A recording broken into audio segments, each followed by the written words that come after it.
وہ بانی chairman P T I نے ڈالی. اور آج لمٹس کی بات ہو رہی ہے. ہماری شرافت کو, ہماری رواداری کو ہمیشہ ہماری کمزوری سمجھا گیا. 2013 کے الیکشن میں بانی چیئرمین پی ٹی آئی کرین سے گر جاتے ہیں اور زخمی ہو جاتے ہیں. جناب اسپیکر, آپ وہاں موجود تھے جب میاں نواز شریف نے اپنی الیکشن کیمپین معطل کی اور انہوں نے کہا ہمارا سیاسی مخالف زخمی ہوا ہے, ہم اپنی الیکشن کیمپین بھی معطل کرتے ہیں اور ہم جا کے اس کی تیمارداری بھی کریں گے. پوری پارٹی کو لے کر گئے اور شوکت خانم اسپتال میں جا کے بانی چیئرمین پی ٹی آئی کی تیمارداری کی. الیکشن ختم ہوئے تو دوستی کا ہاتھ بڑھایا, خود چل کے بنی گالا گئے اور کہا کہ خان صاحب الیکشن ختم ہو گئے ہیں, آپ ہار گئے ہیں, ہم جیت گئے ہیں. ہم چاہتے ہیں کہ اس ملک کی معیشت کی بہتری کے لیے, اس ملک کی عوام کی بہتری کے لیے ہم مل جل کے اس ملک کو آگے لے کر چلیں. کمزوری سمجھا گیا. جو لیڈر چاہتا تھا کہ اس ملک میں وہ روایات قائم رہیں اور سیاستدان آپس میں بات چیت کریں اور مل کر اس ملک کو آگے لے کر چلیں, اس لیڈر کے ساتھ یہ سلوک کیا گیا کہ اس کی اہلیہ بستر مرگ پر تھی اور ایک فون کال کی اجازت دینے کی گوارا نہیں کیا انہوں نے. جناب اسپیکر, یہ آج خواتین کی بات کرتے ہیں اور کہتے ہیں کہ جی خواتین کے ساتھ بہت برا سلوک کیا جا رہا ہے. تو مجھے بتائیں کہ لوگوں کی بہنوں بیٹیوں کو عدالتوں میں گھسیٹنے کی روایت اس ملک میں کس نے ڈالی تھی؟ کیا فریال تالپور کسی کی بہن نہیں تھی جس کو آدھی رات کو, چاند رات کو ہسپتال سے جیل میں بھیجا گیا؟ کیا مریم نواز شریف کسی کی بیٹی نہیں تھی جس کو باپ کے سامنے جھوٹے کیس میں دوسری باری گرفتار کیا گیا؟ کیا شہباز شریف کی بیٹیاں جن کے گھروں کے گھراؤ کیے گئے, جن کو مقدمات میں ملوث کیا گیا, علیم خان صاحب کی فیملی پر پرچے دیے گئے, جہانگیر ترین کی فیملی پر پرچے دیے گئے, کیا وہ کسی کی بہنیں بیٹیاں نہیں تھی؟ کیا جب رانا ثناء اللہ کے اوپر ہیروئن ڈالی جا رہی تھی کیا کوئی بتانے والا نہیں تھا کہ اس کا بھی خاندان ہے, اس کی بھی ایک بیوی ہے, اس کی بھی ایک بیٹی ہے؟ تب کہہ رہا تھا کہ میں مونچھوں سے پکڑ کے جیل میں ڈال دوں گا. جناب اسپیکر, میں اس بات کا چشمدید گواہ ہوں کہ میاں نواز شریف, میاں شہباز شریف کی والدہ انتقال کر گئیں اور احتساب عدالت کے جج کو آرڈر تھے ان لوگوں کے جو ملک سے بھاگ چکے ہوئے ہیں. وہ ایک مرزا ہوتا تھا, میں نے کہتے تھے یہ بھاگ جائیں گے, آپ لوگ رہ جائیں گے. یہ اس طرح کی سیاسی دشمنی مت ڈالیں. والدہ کی میت پڑی اور جج صاحب کہتے میں جرا کر کے رہوں گا کیونکہ اوپر سے آرڈر تھے. آج جو یہ یہاں پہ چیخ کے کہا جا رہا ہے کہ خواتین کو سیاست کے اندر سیاسی انتقام کا نشانہ بنایا جا رہا ہے, مجھے بتا دیں, یہ میں نے 3 مثالیں آپ کو دی ہیں, اس کے ساتھ کی ایک مثال بھی آپ کے پاس ہو تو میں تقریر ختم کر کے چلا جاتا ہوں. انہوں نے تمام حدیں پار کی, تمام لمٹس پار کی, اور کون سا رول آف لا اور کون سا کانسٹیٹیوشن, اسی کرسی پہ بیٹھ کے اسمبلیوں کو تحلیل کیا, آئین کو بھی پامال کیا, قانون کو بھی پامال کیا, اور اس ملک میں یہ روایت ڈالی کہ لوگوں کی بہنوں بیٹیوں پر پرچے ہوں, ان کو عدالتوں میں لے کر جایا جائے. آج جو یہ آپ نے مظلومیت کی داستان سنی تو مجھے یہ بتایا جائے جو کے پی کے میں انہوں نے اپنے لوگوں کو خود اغوا کر کے بند کیا ہوا ہے اور یہاں پہ مظلومیت کا پرچار ہو رہا ہے, تو کیا وہ ان لوگوں کو آپ نے خود بند نہیں کیا ہوا؟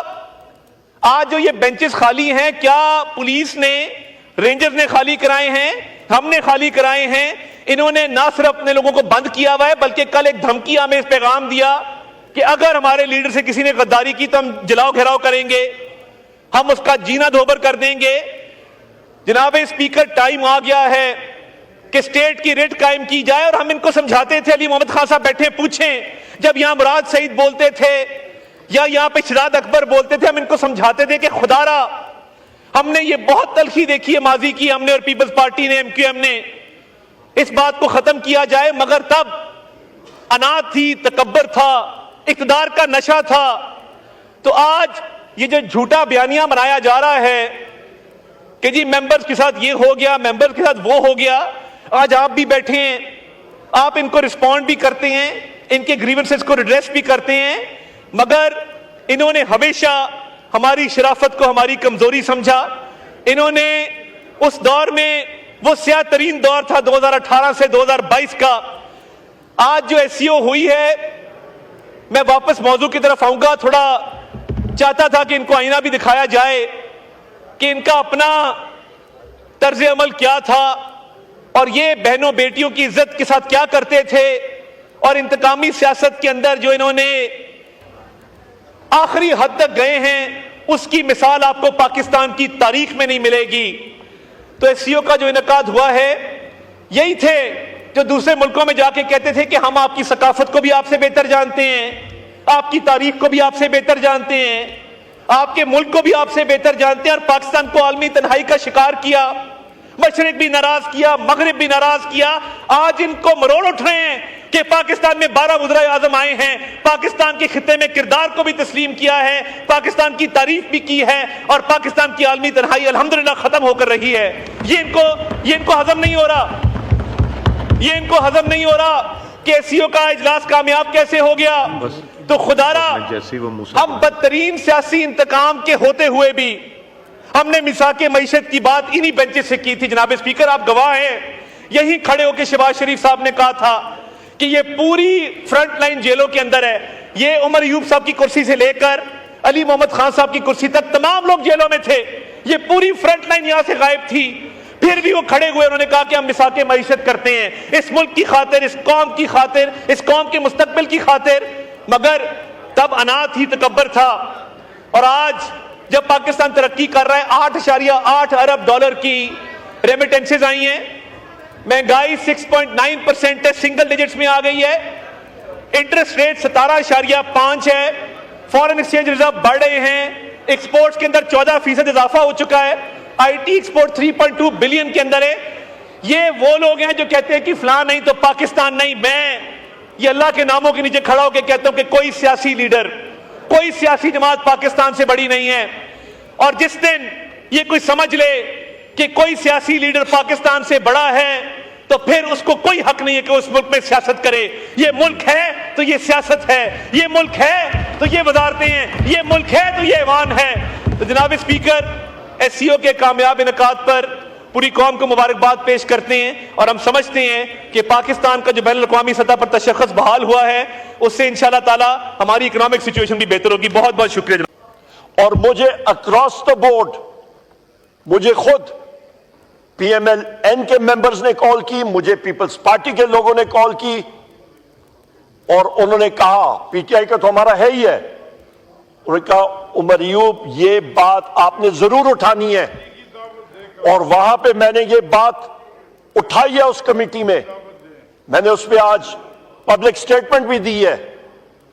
خدارہ یا عوامی نیشنل پارٹی کے لیڈر اور وہ لوگ اپنی ولیج کاؤنسل کی سیٹ بھی نہیں جیت سکتے ہیں, تو آپ کی ڈوبتی ہوئی سیاست آپ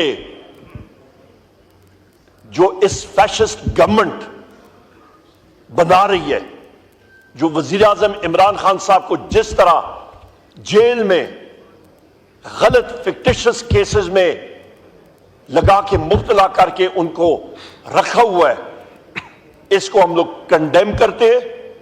اور اس ملک کی یہاں پہ صرف ایک طریقہ کار ہے, یہ ملک ترقی کرے گا وہ صرف اور صرف تب کرے گا جس وقت پاکستان میں رول آف لا ہوگا.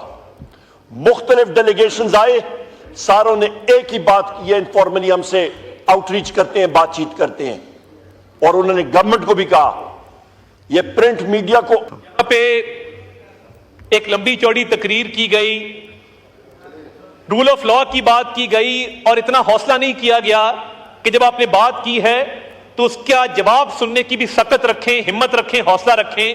مگر یہی مسئلہ